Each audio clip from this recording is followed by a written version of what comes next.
Salut et bienvenue à ce nouveau numéro de notre rendez-vous hebdomadaire. Assistana pour tous. Je vais super bien et j'espère que vous vous portez comme un chat. Sans plus tarder, allons à la découverte de la thématique qui nous réunit aujourd'hui et son contenu. Aujourd'hui, nous parlons du relationnel chez la secrétaire ou assistante de direction. Comment entretenir un relationnel positif. Chaque acteur d'un groupe humain s'insère dans un projet et suppose de donner du sens au travail et mettre les bonnes personnes à la bonne place.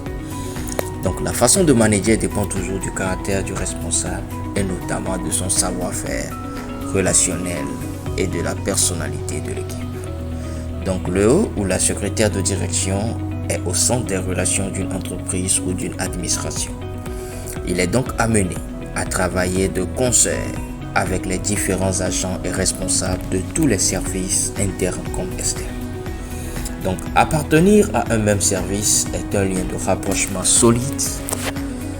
Les collègues se sentent comme étant issus d'une même famille, donc ils doivent apprendre à collaborer. Donc comment la secrétaire ou assistante de direction doit entretenir ses relations avec son supérieur hiérarchique. Donc, comme la maîtresse de maison, le ou la secrétaire de direction doit avoir confiance et estime à son patron. Donc, il ou elle doit être à tout moment digne, représentative et, pourquoi pas, exemplaire. Chaque jour, il doit veiller à remplir les préliminaires, c'est-à-dire informer son patron de l'actualité dont il a connaissance. Oui, de l'actualité dont il a connaissance, même si elle sait que le patron sait, elle doit quand même le tenir informé. Donc, en particulier, celle qui concerne l'entreprise ou l'administration, lui rappeler ses rendez-vous, ses audiences ou réunions du jour. Donc, en tant qu'assistant direct du chef, le secrétaire de direction peut être consulté par celui-ci pour donner son avis sur une situation donnée. Aussi, faut-il également prendre l'initiative de lui faire des propositions. Donc, il est souhaitable que le secrétaire de direction évite des relations intimes ou amicales, soit avec leurs collègues, soit avec le chef lui-même, car si cela arrivait, inéluctablement, les relations professionnelles seraient faussées. Donc, comment entretenir ces relations avec ses collègues ou subordonnés, ou bien collègues et subordonnés? Les rapports entre secrétaires reposent sur l'égalité et la discrétion.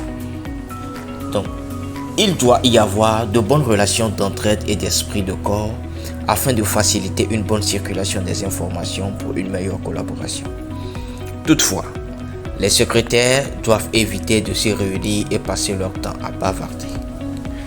Avec les subordonnés, les contacts sont du même genre que ceux qui existent avec les collègues, même si les subordonnés paraissent plus distants. C'est pourquoi la secrétaire de direction doit avoir une attitude courtoise, empreinte de gentillesse, des relations aimables, mais sans familiarité. Le subordonné est un être humain qui a besoin aussi de considération, d'attention et d'encouragement. Ça veut dire que la secrétaire de direction doit montrer considération, attention et encouragement envers tous.